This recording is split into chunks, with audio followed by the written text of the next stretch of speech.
we're not here to save your relationship.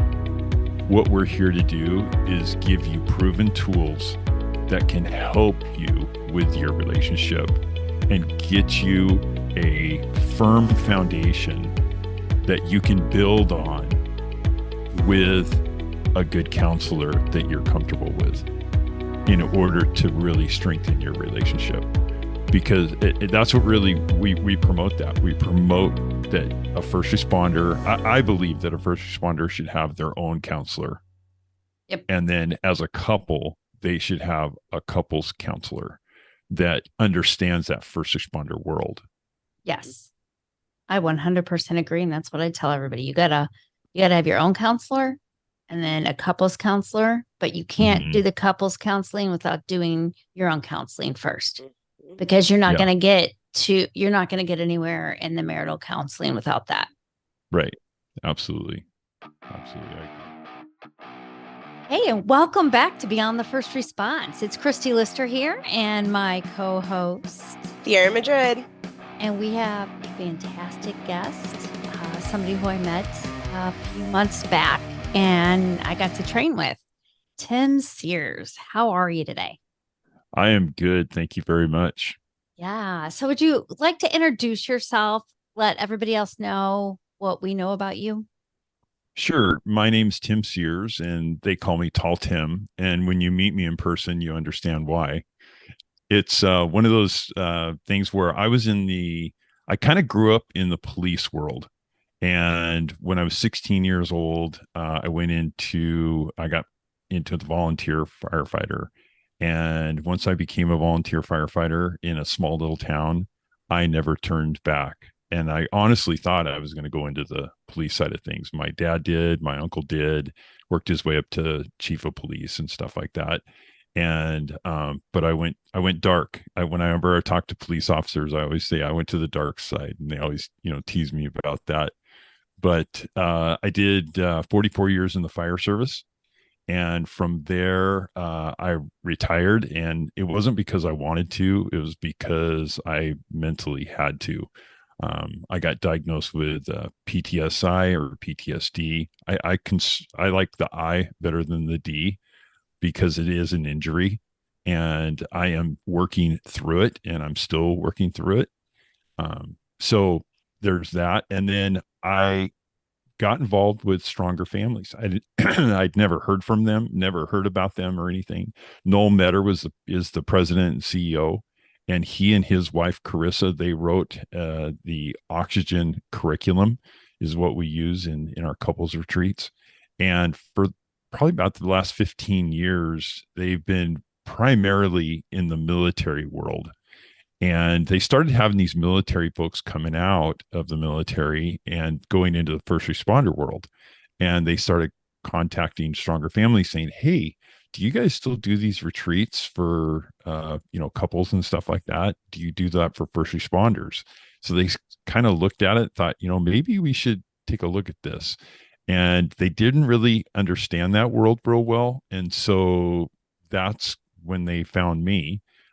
They got my name, and I at first said that no way, I don't want to do it, because you don't want to take me on because of my physical, brokenness, and my mental brokenness, and my spiritual brokenness. I said, you just don't want to take this mess on.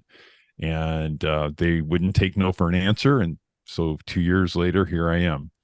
And Stronger Families is, it's a nonprofit organization that's been around, since the late 80s. And now they're working with first responders. And we do couples retreats, and we do seminars, and we do date nights. And we're in a beta right now with Spouse Support Network. So we're doing a lot of great things. It's really fun to be a part of it. So what's the Spouse Support Network exactly? I'm so sorry. I totally dropped something. I'll edit that out. What is Spouse Support Network? The Spouse Support Network is something that so I got to start with Noel and we reached out to Sean Thomas, and she's with First Responder Conferences, and she does these first responder health and wellness conferences. And that's where I met you. And we go out and we do she gives us about an hour to do a topic. And we did, the one I think you saw was bridging the gap. Yes. And so we reached out to her and said, "Hey, can we, speak at your different events?" And she travels all over the country. And, we've got Utah coming up, and we've got, San Antonio, Texas coming up. And there's a lot of them that are just going all over the country. And we go around and we get to speak at those. Well, one of the questions that I'm always asking people, and when they come over to my table or to Stronger Family table, is what is it that your department needs, or what is it that you're looking for your folks?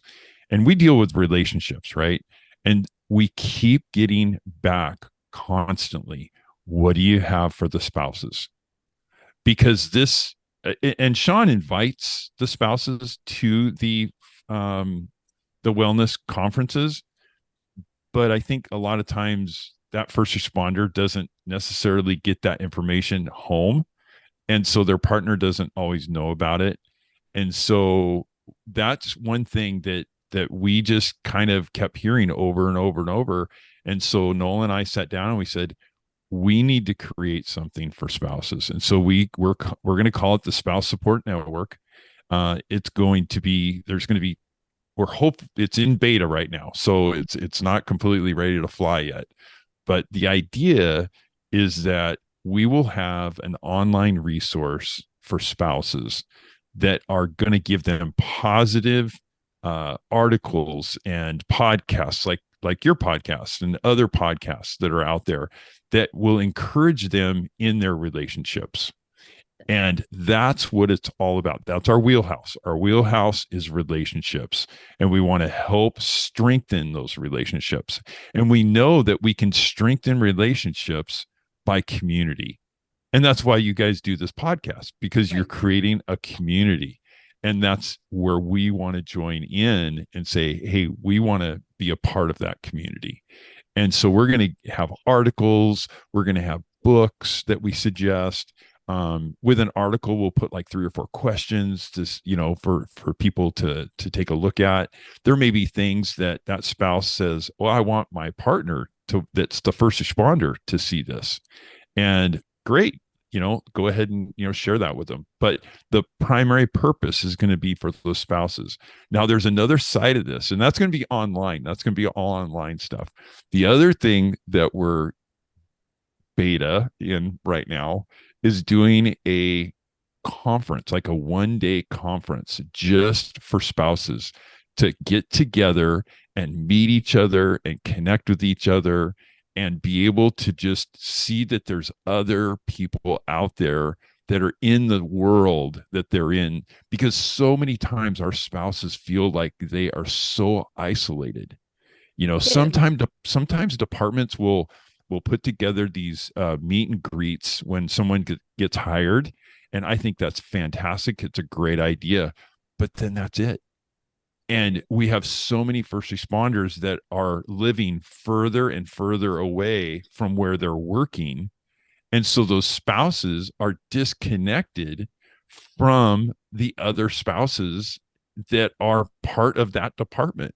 So yeah, I'm part of my spouse is part of this department, but my partner at home really doesn't connect with anyone. And the reason I know that is because I live an hour away from the department that I used to work for.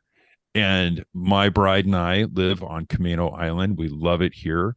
And we were able to raise our 2 children here and, go to the local high school and all that sort of thing.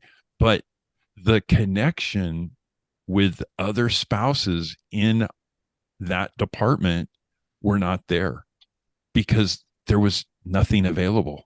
Well, I'm going to have to say, and I don't know if Sierra can agree. However, even if living in the same area, often, at least on the police side, maybe not on the fire side, and this is where this conversation is really great because Sierra and I are both, as you know, I am, but Sierra's also from the police side. Um, Mm-hmm. there was really not a lot at first, the first couple of years, everybody, there was kind of that group. But after year 4 or 5, that's sort of disbanded. And the excuses where people started having kids, yada yada. Not the truth. That was the reason we gave to ourselves to justify the isolation that started occurring, right? That gave us that reason, that excuse that, well, this is what it is. This is why. This is Yeah. why I'm sitting here by myself, why they're not coming home. Yeah. And Yeah. why I can't reach out to people anymore because nobody will understand what's going on in this house. Exactly. And that isolation is really such a bad thing. Yes. It's not healthy for anyone. And especially for those spouses that are trying to be a good partner to that first responder. And the other thing that we're seeing too is we're seeing more and more first responders partnering with another first responder. And that in itself creates a dynamic that can create isolation. And so I think having a network for spouses, for first responders, I just think that it could really be something that could be powerful and helpful to have that connection. I Absolutely. know I personally have a friend she's a police spouse, and she has consistently said, like, Ciara, you need to get a spouse support network up here in Northern Nevada. Like, they're going to listen to you because your experience, but she's like, we need that here because it is so isolated. And up here, we're small, but there's so many departments just within our tiny little area that because the Capitol's right here too.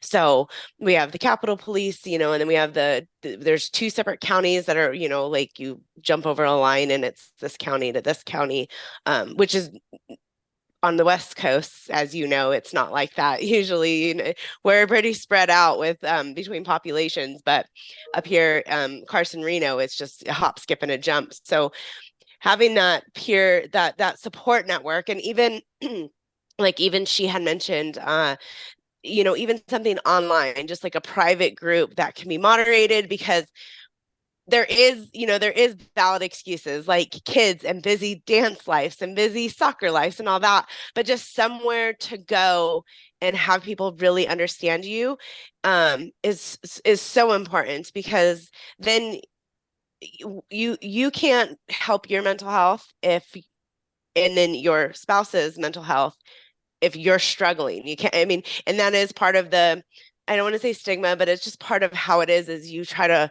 spouse tries to hold it all together because they know what their first responder deals with on a daily basis. So they're like, oh, okay, I cannot vent and complain. I have to just be the one that sucks it up, and it's not fair, and it's not okay, and it's not right. Right. And I think that community would help with that. But more importantly than that community is I believe that spouse needs to have a counselor.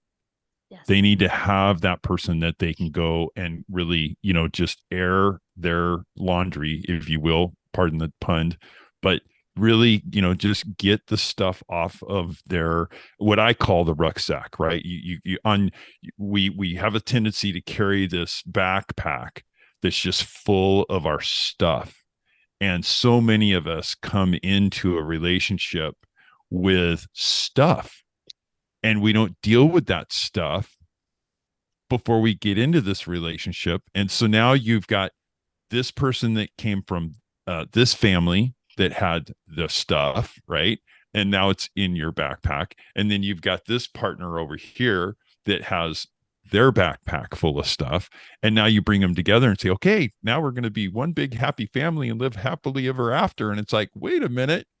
And then you add some kids in that mix. Right. And we're going to, yeah, exactly. And you might be able to make it manage for a while. Exactly. You're going to make it manage for a while until you start adding to your family. And that's why we call it stronger families, because when you have 2 people that love each other and they come together, that is the family. So many times people think, well, I got to have a kid in order to have a family. Oh, no, you're a family. And that family, oh, go ahead. Tim, I want to enter only because I don't want to forget to the analogy we were just talking about, that rucksack or the weighted vest. We're already bringing our own weighted vest in. And in this first few years, you're sharing, you're processing. Yep. So it doesn't feel so heavy. But over time, then you're starting one spouse, usually the non first responder spouse, is now carrying the weight of both because they stop sharing. Very true. They stop sharing, right? But they stop sharing, but yet that weight gets heavier because. And you know what's sad about that is that they will then reach back into their rucksack to figure out how to deal with the problem. Yeah. Or why it's so damn heavy. Yep. Exactly. Yep. And what really happens with that is what I explain to people is that rucksack can only handle so much, and it's going to rip out. The seams are going to start ripping out, and stuff's going to start falling out, and the people around you are going to see it. And it's like, well, what is it they're seeing? Well, they're seeing addiction, right? They're seeing the alcohol, they're seeing pornography, they're seeing whatever the vice is. That's what's seeping out of that, right? And off the top, what kind of surfaced to the top is anger. Yes. And we'll see that anger. And a lot of times we'll hear a spouse say, when I first met my partner, I just fell in love with him, and he was such a wonderful person, and he was so romantic and nice and all this other stuff. And now 10 years later, I just see anger. And it's like, you know what? That nice person that you fell in love with, it's still in there. That it's just person's at the bottom still of there. The pile. Exactly. And that's why we have to get into those rucksacks and encourage these first responders to get inside their own rucksacks, right? And get the counseling and get the help that they need in order to deal with this stuff. Because that's the disservice that we have. And I think it's getting better. I think you'll agree with me. It's getting better. But for many years, from the world I came from, back in the 70s is when I started as a volunteer firefighter, right? And you advance up to where we are now, and there's a big change, and it's for the better. Because when I got in the fire service, and I know a lot of buddies that were police officers and dispatchers and different things like that, there was no wellness. There was no peer support. There was none of that kind of stuff. And so everything got stuffed away in their rucksack. And now these guys are, having mental breakdowns and getting divorced, and, they have addictions and all these other kinds of things. So it's like, you know what? Maybe we didn't do it right. And so maybe now that we're learning about wellness and we're talking about, therapies and different things on how to cope with these stresses and traumas that we're dealing with, maybe we're going to have healthier people in the first responder world. That's really my goal. And that's why I'm doing what I'm doing. Out of curiosity, do you think that the fire side has had a better handle on understanding that mental struggle than the police side? Or do you think it's pretty even? Because, it's kind of like you get to sit on that leather recliner while they're sitting in the vinyl or squad car seat, right? So that's right. Yeah. What are your feelings on that? I think that's a great question. And honestly, my personal answer to that is I believe the police side has a leg up on us. Interesting. And the reason I say that is because police officers are trained on how to communicate with people and how to de-escalate situations. And so there's a caveat to that. And I will say that because they are trained to not show those emotions and to have this conversation with this blank face, even though they just scraped some brains off the ground, because and they just do this. Yep. And they stuff it in that rucksack. Yeah, absolutely. And I agree with that. but I think there's that foundation that's kind of there. And now what I see across the country, right? Because I travel all over the country, and I talk to chiefs, and I talk to peer support leaders and wellness coordinators. I'm seeing more psychiatrists being hired by police departments than I am fire departments. I'm starting to see it in the fire world, but it's been, I'll say, in the last 5 years, police departments are really stepping up and seeing that, hey, we need to do things to change things. And I think that's to help educate their people on and let the departments show them how important they really are to them. Right. I think for a long time there wasn't that, and now there is. And I see that more so in because we brought in these psychiatrists, if you will. Maybe I'm using the wrong term. You can correct me if I'm saying it wrong, but we brought them in for the community because we're dealing with more homeless people, we're dealing with more addicts, we're dealing with these different types of things, and the officers just didn't have the bandwidth to be, doing these. I'll call them wellness checks, is what I'll call it. And so communities were like, hey, we need to bring in some people that understand this stuff. Well, who understands it the best? It's going to be the counselors, the type people, right? It's going to be the psychiatrists. So I'm seeing more of doctors, if you will, that are getting into the police world and dealing with that. But I'm starting to see it coming around into the fire world. There's the bigger departments have a bigger budget. They're able to bring those on. And so one of the questions I'll ask is, well, when you have these people in your office or in your administration now, are they able to actually communicate with the line duty people? Are they able to connect with them and help them and that sort of thing? So that's kind of the interesting.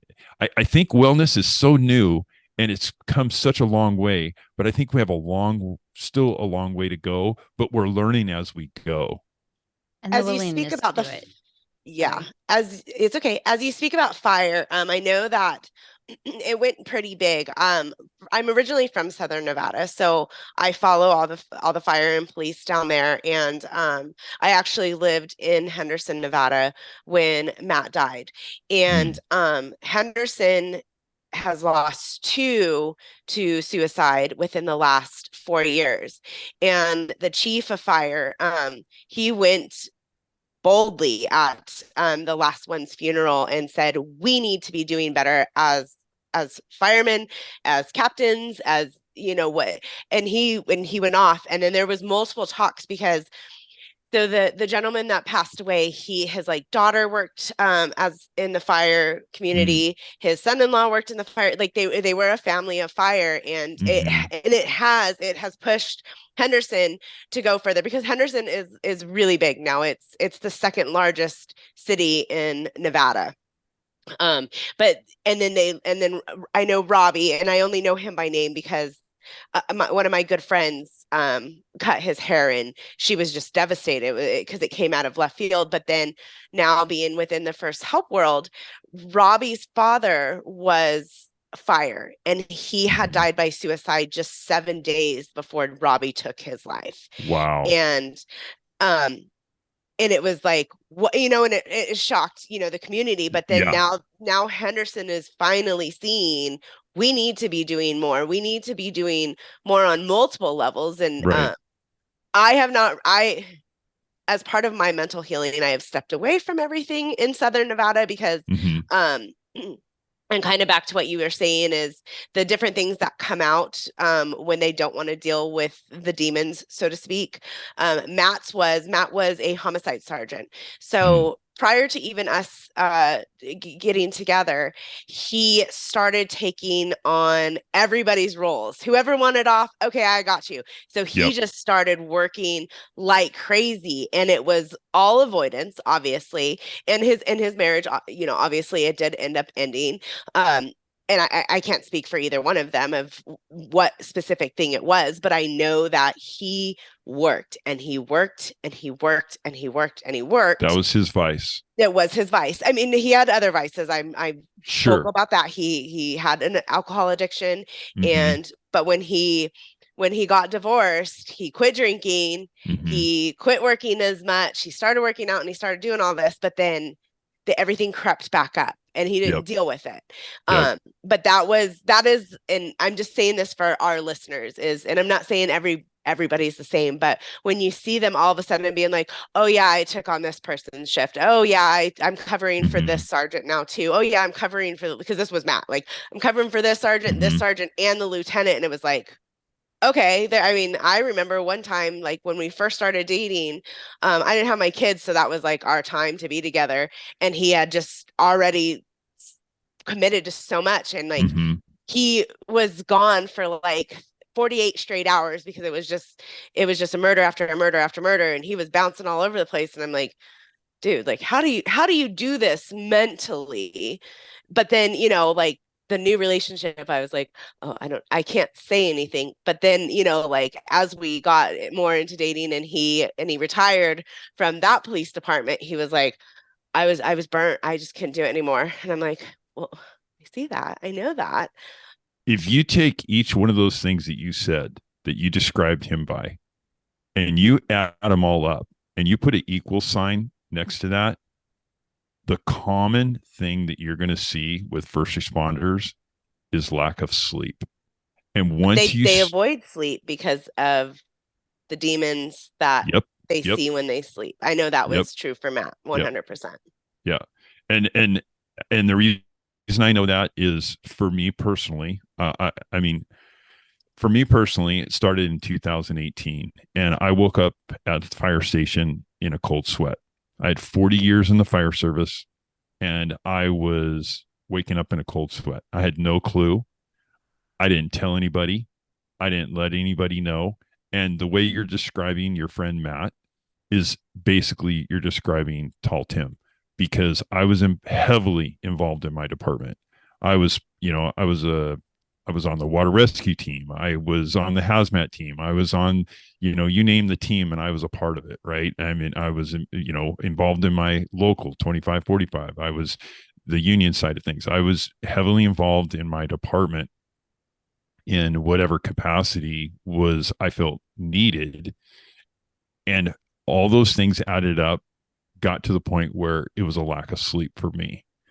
And it started off by not being able to sleep the night before going to work. And then it worked, to make a long story short, at the end of my career, I was not sleeping 4 nights out of the week. We worked a 48-hour shift, and it started with just one night I wouldn't be able to sleep. And then it came 2 nights that we were working that I wasn't able to sleep. And then it got to the point, and that's when my bride begged me to retire, was I would come home from work after working 2 days in a row, and she'd say, you look like you need to take a nap. And of course, I'd get angry and say, I don't need a nap. And, I need to get things done around the house and the farm and all that kind of stuff. And it was bad. It was really bad. And then I couldn't sleep that night because I was so amped up. So once you lose sleep, that's when things really start falling apart. For us guys, our testosterone goes down. I mean, sleep is a major thing. It's a Yeah. really major thing, and it affects us in lots of different ways. And then once you start going down that road, then you get in your mind all these negative things that you're carrying around with you start jumping into your mind, and it's like, well, why am I doing this? What my, nobody likes me. Nobody likes you. Nobody wants to be with you. Nobody, and then when you take that uniform off, when you retire, holy cow, this is something that we don't talk about. And this is something that we have to talk about, because when you take that uniform off, I don't care. There's people that lose their identity. And that's when those voices are like, what are you good for now? Your kids are grown. Your wife really doesn't need you. She's kind of I'm think the voice in my head is saying, your wife doesn't like you because you're an asshole and you've been an asshole for the past few years. And so you just start going down this dark road, and these recordings in your mind just keep going. And when I tell people, when I was in the department, I'd tell people my mind was going about 100 miles an hour. And by the time I retired and I lost that identity, I took that uniform off for the last time and I walked out the fire station as a civilian. That is when things jumped to 1,000 miles an hour in my Did you head. have And anything after retirement? Did you have anything planned? Another job, another, a source to occupy your time and not sit there, not fishing. I mean, farming, if you're farming, that's a source, but something that was not we what you were doing before. we right. We have a hobby farm. We have 3 horses, and we have 7 acres, and so I was gonna, come home, and I have a honeydews list that's about this long, right? Probably pages and pages long. And so I figured I'd be doing that. And it just didn't go well with me. And it was really hard. I didn't tell anybody, and that was because of my own pride. And I was embarrassed. I was ashamed. I felt I felt horrible about myself, uh, because hey, you know I'm a firefighter, and I should be able to handle all this stuff, and why is this stuff bugging me, right? Why is this stuff all coming out at me at this time? And uh, I'm not going to reach out and ask for help. We don't do that. And that's where that disservice comes in, because I think, as when I go in and talk to people in departments and across the country, I tell people, I know you're a good firefighter, I know you're a good police officer, I know you're a good dispatcher, Department of Corrections, I know whatever it is that you're involved in the first responder world, border patrol, I don't care what it is, I know you're good at what you do. And you know why I know that? Because you're getting the best training on how to be a good fill in the blank. The problem that we have is we're not getting, and this is where I think things are changing. We didn't get the training on how to deal with all this stuff. Right. You didn't have Right. the We're tools. There was no right. tools offered. We didn't have the tools on how do you deal with this? What are things that you can physically do, things that you can mentally do, that you can help yourself get through these situations? Because when I came in the fire service, you would go on a bad call, and you'd come back, and nobody would even talk about it. And then when I got later, when I was like in my 30s, and I got hired with the city that I was with for city of Kirkland. I worked for the city of Kirkland for 30 years, and we'd go on a call, come back, and the officer would look at you and say, "Hey, how's everybody doing?" What were you going to say? Well, we're fine. I'm fine. You fine? Yeah, I'm fine. You good? I'm good. All right. Boom. Go. Let's go on the next call. Right. And you don't talk about it. And It's so I interesting that think you say that though. Just again, I don't mean to interrupt, but no. the perception is you guys come back, and this is conversations that I've had throughout, and I know it's changed since the Mm-hmm. past few years, but that perception that you are coming back and you're sitting there and having a conversation, probably not a healthy conversation about the call, but that you're at least talking about it around the table, on the tailboards, whatever that looks like for your department, your station, and that truly was not happening. Not really. I mean, they got to the point where they would do post-traumatic stress debriefing, excuse me, if you will. And they put you in a room, and again, it was like, okay, this is what happened on this call, this is what we learned, this is what we think maybe we can do better next time. Does anybody have anything they want to share about this? Anything bothering? Is crickets. you get crickets. Nobody's going to say anything, right? Now, one-on-one, you might go back and talk to your partner, that was on the call with you and say, hey, how you doing? Maybe you look a little upset about it, or whatever, you know what I mean, because you get to know each other and that sort of thing. Especially with guys, younger guys that are new in the department, and they're dealing with kids, and maybe they've got a brand new kid at home. And I know that affected me when I was I have two children. I have two adult children. And what happens with that is you come home and you tell your spouse, you will never leave our kid in the tub alone for a second ever again. And it comes across that way, right? It comes across as, now I'm telling you how to be a good mom. Mhm. That's not how I wanted it to come out, but that's how it came out. And so what is she going to do? Hey, you can take that, shove it up your, because I'm a good mom and you're not going to tell me how to be a good mom. Who are you to tell me to be, you know what I mean? I mean, it just goes down this rabbit hole of an argument, fight, whatever you want to call it. And I'm doing it out of protection, right? I'm doing it to keep, because I've seen what can happen on that call. But did And you don't come want home that and in your tell her house. that? This is what I saw happen today. Please don't leave them unattended in the tub. After the fight. Yeah. Because and it goes back to communication, right? And again, let's go back to our basics of our training of how to have a good relationship. How many of us are trained on how to communicate well in a healthy way that is going to get the message across that I in the wrong way to begin with? Does that, you know what I'm saying? So with stronger families, we work on communication skills so people can learn how to think about what they want to say in a way that is not going to cause someone to feel like they're being attacked or Yeah, defensive. being told what to do, to cause them to become defensive. Yeah.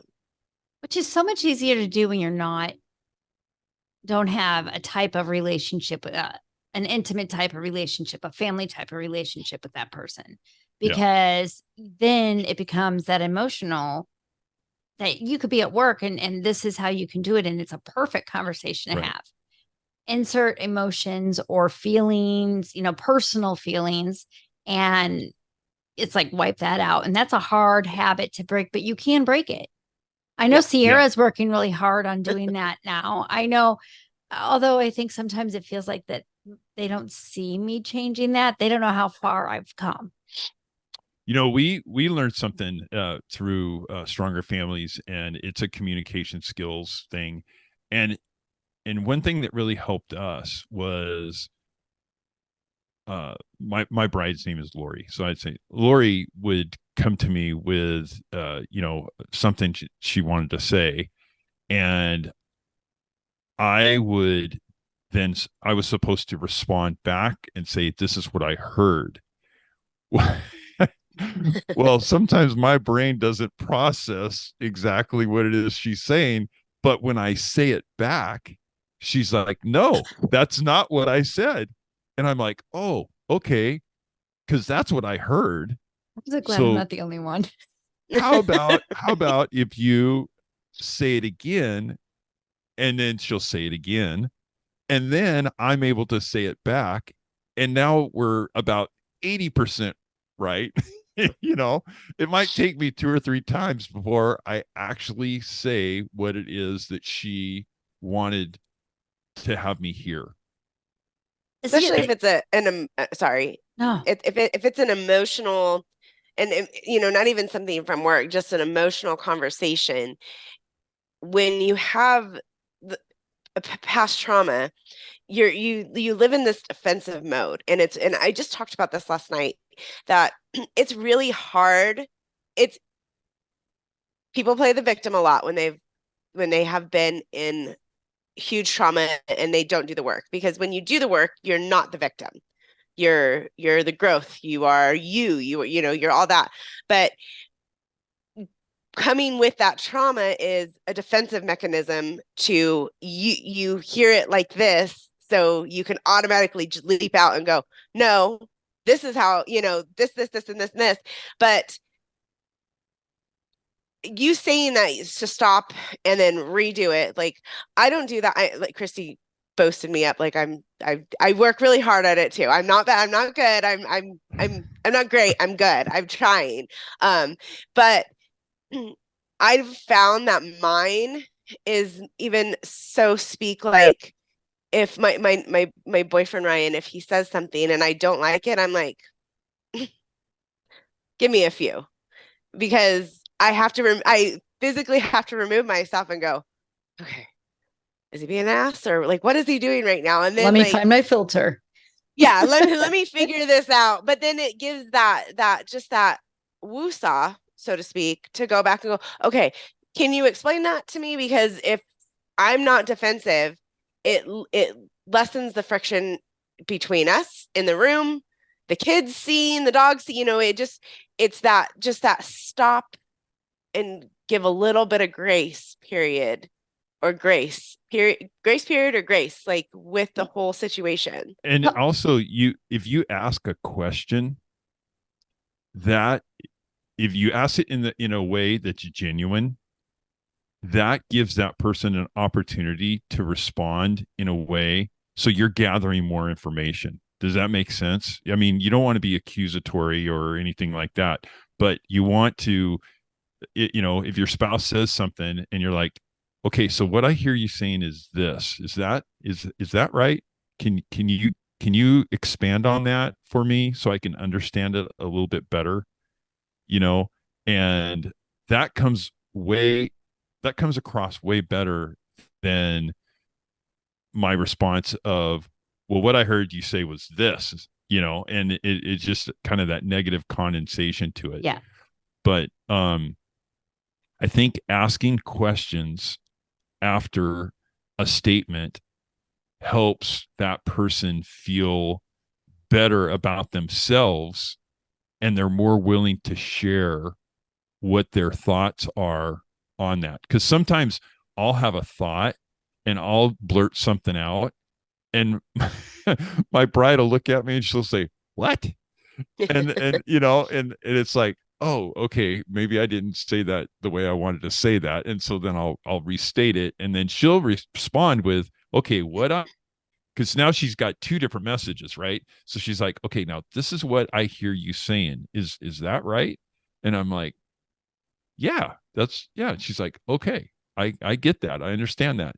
You know, we're on the same page. It doesn't mean they have to agree. That's the one thing I want to say. It doesn't mean they have to agree with you. Right. What it means is they understand the message that you're trying to convey. And when your brain is exhausted, and I think this comes from both sides of the badge, right? The headset, whatever. Absolutely. It becomes even more difficult to comprehend what they're saying. Not that you're not able to listen, but it takes a little bit longer to process. And when you haven't processed things for so many years to begin with, relearning that muscle memory is very difficult to do. And when you're tired, it's worse. And I think people as first responders have a hard time converting from work to home. And we that was the class that you got to see, Bridging the Gap. But one of the things that I hear a lot is, I will hear from spouses, is my partner treats me like a call. Yes.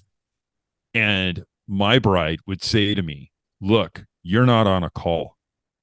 I need you to be my partner. I need you to be my friend, and I need you to communicate in that way. Don't talk to me like you're on a call. I'm so glad she said that. She said it's so much nicer than I would say. I'd be like, leave the asshole at the door, because we're not the ones you're dealing with on the street. We're your family and we're actually supportive. So leave him at the door. Come in when you're ready. I have a question, and it's in line with this, but it's on the other side of the pendulum. For, like, in the stronger families, classes, and I'm speaking this because I personally witnessed this. It was a wife and her husband was going through the academy, and she was already complaining about the long hours. And when he walks in the door, he won't help with the baby. And I'm looking at her like, oh my gosh, like it to me, like being a widow of suicide from, he was a police officer. I'm like, oh, I just see like, like bad scenario, but it's like Red flashing flags. at me. Red Yeah. flags. And Yep. I'm like, okay. And she's like, I just need a break. And I'm like, okay, but have you thought about like he needs a break too? Like he's doing something totally different. He's seeing things that he's never seen before. They're traumatic Mm-hmm. calls. They're going through trauma sometimes on a daily basis, and Reno Sparks is growing. It's not the safe little tiny community that it used to be. Our murders are getting higher, our rapes are, everything is crawling up there. Yeah. And here is this young, and he's not young, but young in the police world man, Mm-hmm. that he gets no time to process what he's seen, because the minute he walks in the door, it's immediate, like, I'm ready to fight because the kids have been this Yeah. way, this way, this way. Like in the stronger families, is that incorporated into, so spouses can also learn, because I mean, I wasn't with Matt through the bulk of his career, so to speak. Mm-hmm. And so I've learned now, and it can go anywhere. It can go with anybody, any profession, because sometimes my boyfriend comes home and I'm just like, ooh, you need a minute. And he mows lawns. And I say that in the kindest way. He's a landscaper. He's a Yeah. landscaper, but there's just days that he needs a break when he comes home. Like Right. no dogs, no preteen screaming, like he just needs a break. So within the stronger families, is there that side too, to teach the spouse to go, hey, like I understand it's been a hard day for you, but we both kind of need a break when I walk in the door, so to speak, and like, Absolutely. let's Absolutely. reassess. It's so true because of that first responder world of the trauma and the stress that they're under. One of the things that we teach in this bridging the gap that Christy got to see was we call it ending your shift well.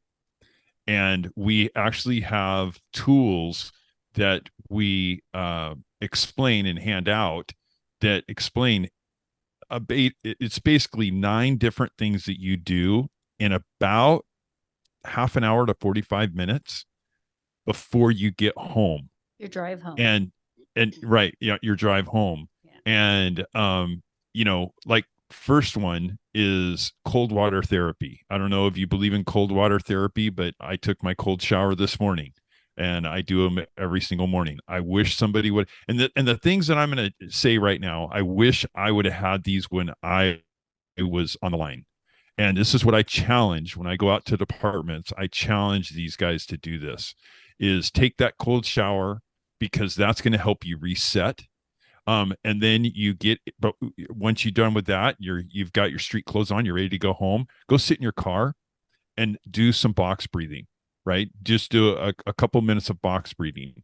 And then once you do that, write down, open up a journal, and I want you to write down whatever bothered you on your shift, whether it was an 8-hour shift, 10-hour shift, a 2-day shift, 3-day shift, whatever it was, write down anything that bugged you. And it could be a call, it could be, a code, just write it down. And then also, I want you to do another box breathing and breathe that stuff out. And if you're into prayer, then pray it out, whatever, just get it off of your chest. And then from there, write down 3 things that you're thankful for on that journal, on that day, on that journal. Write it down. Write down the 3 things you're thankful for. And then from there, I want you to drive home. I want you to roll down your window at a physical location, whether it's a bridge or, specific tree or, big rock or whatever, and yell out your window, I'm releasing this garbage. I'm releasing this garbage. And then when I get home, excuse me, when I get home, I have a code word with my partner. And I could say something like, for example, my shift was bananas. And that lets my partner know that, you know what, I had a rough shift and I might need a little time to do. But here's the thing, I've already done these other things before I came home. So I'm already starting to decompress.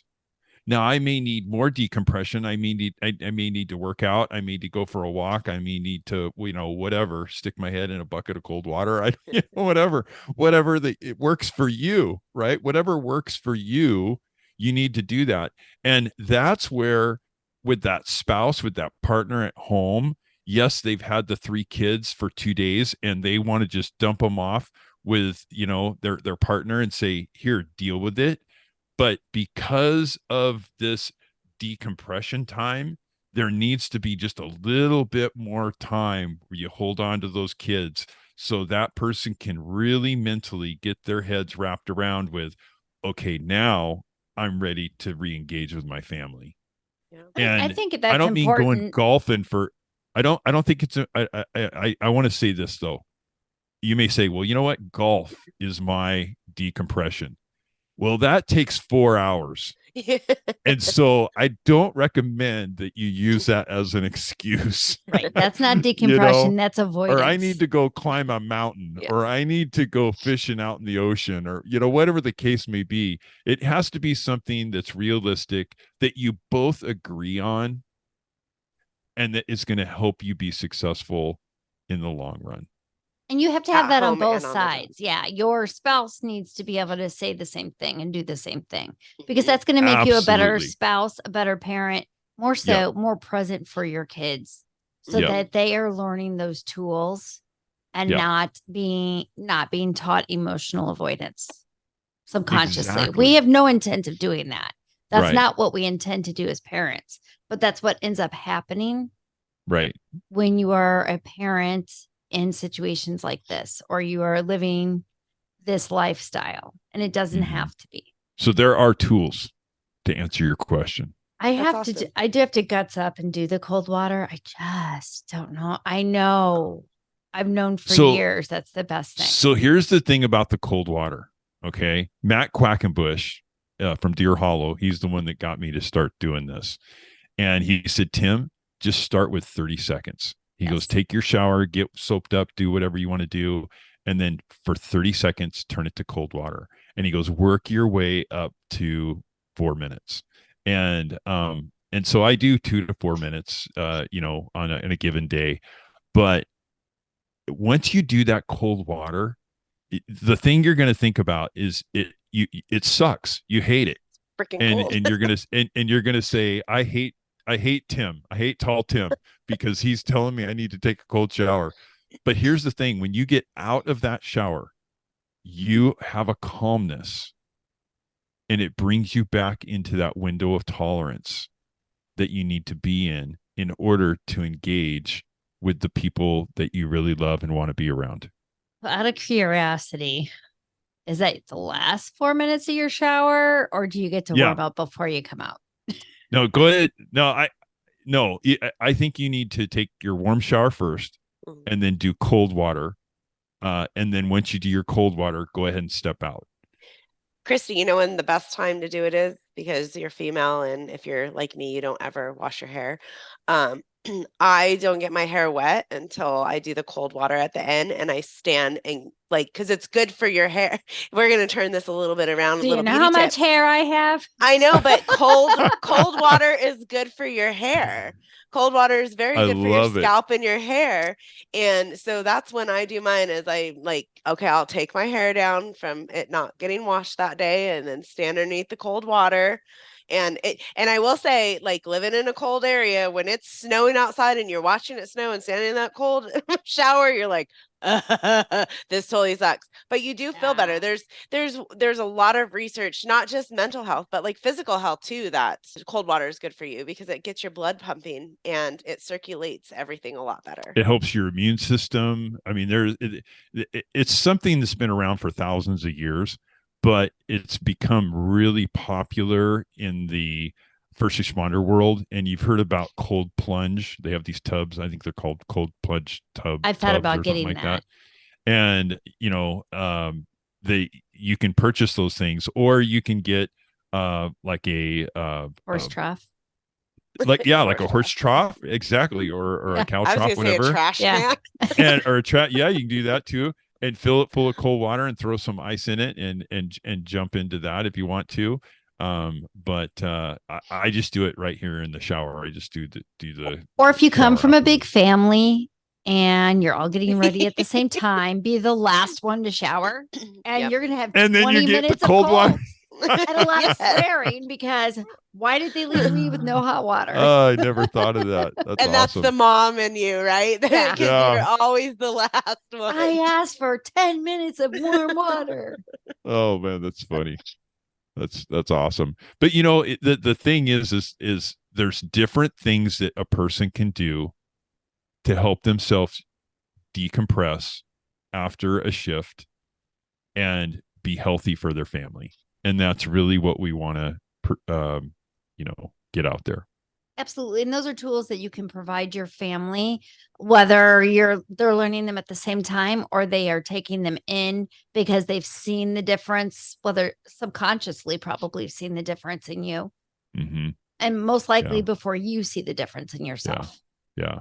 And when I would come home from a shift. I'd be when I first got started, it was a 24-hour shift, and then it worked up to a 48-hour shift.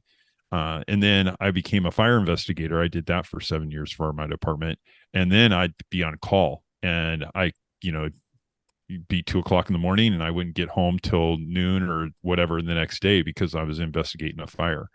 And I would come home, and my bride would say to me, "Hey, how was your shift? How was your day?" And my response was, "Fine. It was fine." And that's all I'd say. And it wasn't. And so for my spouse, for Lori now, she looks at all the things that we're going through with this PTS stuff that I'm dealing with. And she's like, "You lied to me for 30 years." And of course I lost it because I would never want to lie to my wife. But I you're love lying her. to yourself first. But I was lying to myself, and I was lying to her. And I still struggle with that. And with that being said, I want to say this too. I'm not through this yet. I'm still working on Tim, and I'm going to be leaving here in another couple weeks, and I'm going to go to Utah to Deer Hollow, and I'm going to do a 45-day program that is for PTS. And I've done a few different things, but there's more for me to do. And I want to say that out loud because I think it's important for us as first responders to, if you think that you're going to get through, I think all of us have it to a certain extent. And maybe some people have different things in their life that prevent them from being traumatized, if you will, by PTSI. But I think a lot of us first responders have it, and it's just at different levels. But with that being said, I think it's important that we're always figuring out what we can do to help ourselves through this process. And so we have better relationships, not only with ourselves, but also with the people that we love.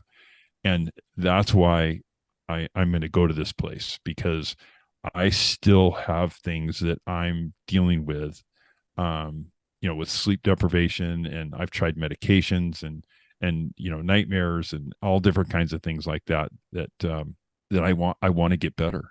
I want to get better. I want to be here for my bride and for my kids and that sort of thing. So I'm just putting that out there, that because I know guys that they said that they had PTS, right, to a certain extent, and they thought they had whipped it.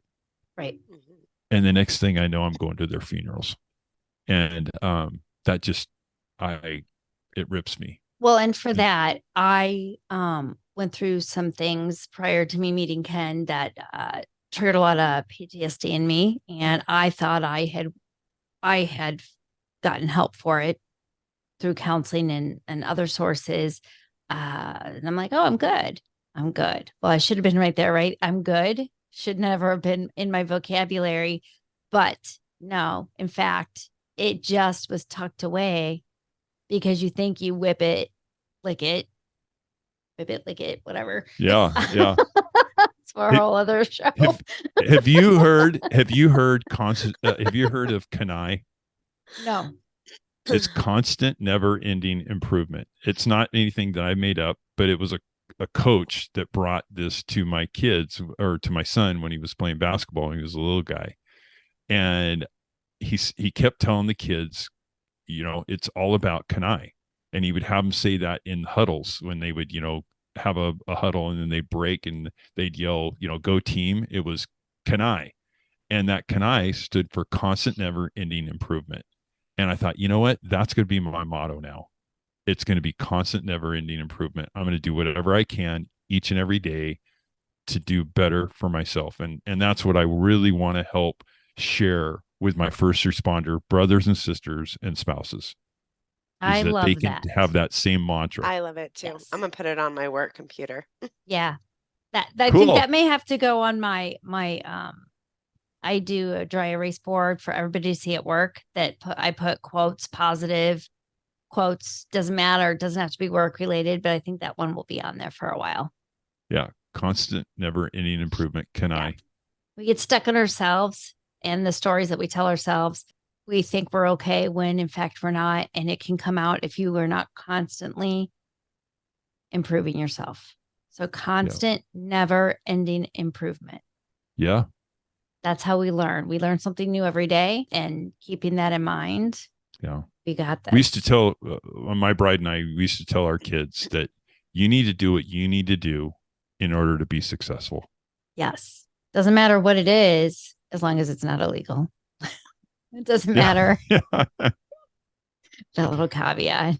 Just As don't long get as you're arrested. not hurting someone else and hurting yourself. Exactly. Right? Exactly. Yeah.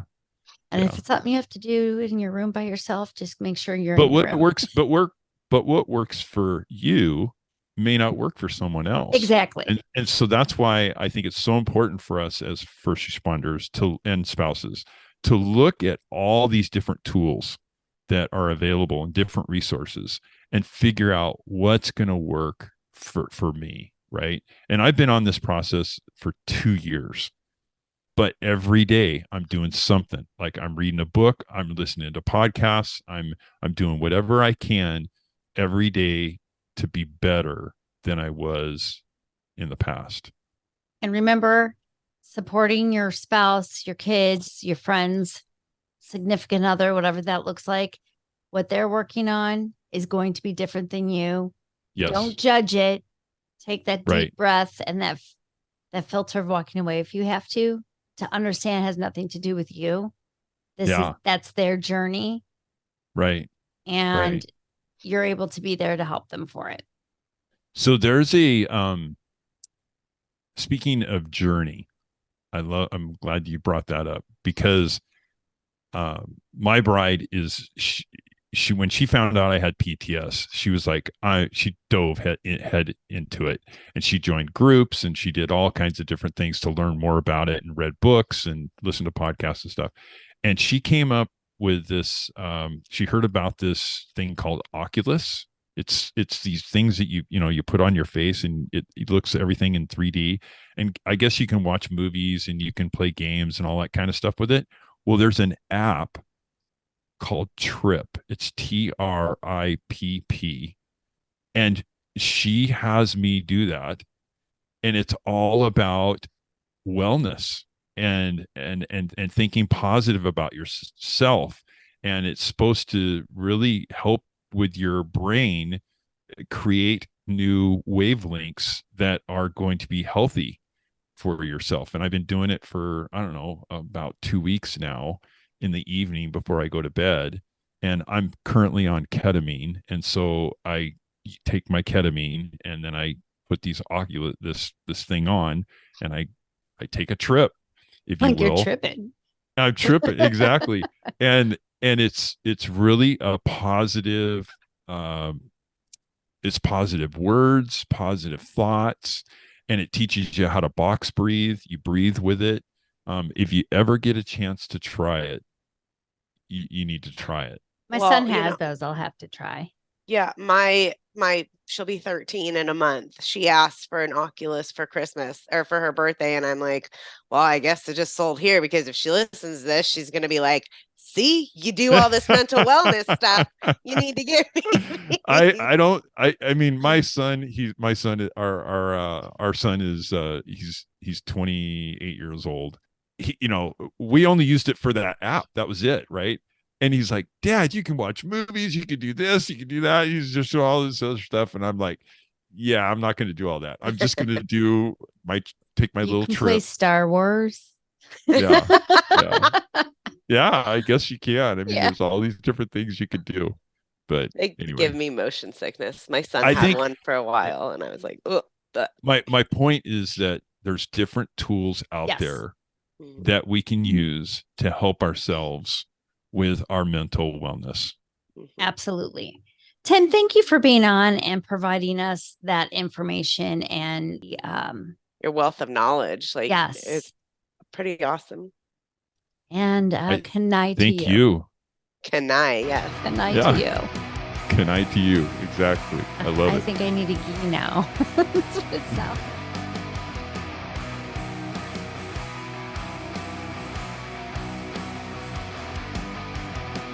We are excited to be able to start our day with Badge Brew Coffee. Hey Robin, did you know that Badge Brew has a new charitable badge collab roast? Hey, Christy, I thought I heard that was going to happen. Yeah, it's called First Response Roast with a spicy, smooth, medium roast with flavor notes of spice cake and citrus undertone. Oh, that sounds amazing. And if that doesn't tempt our audience, a portion of the proceeds go to First Help. Oh, and don't forget, they're first responder family owned. Whether you're on day shift, night shift, or the shift of raising your family, Badge Brew has your coffee ready and waiting. So let me ask you, what's your badge of honor? Find out by going to badgebrewcoffee.com and order yours. If you want the first response roast, click on Charitable Badge Collab. I know I am.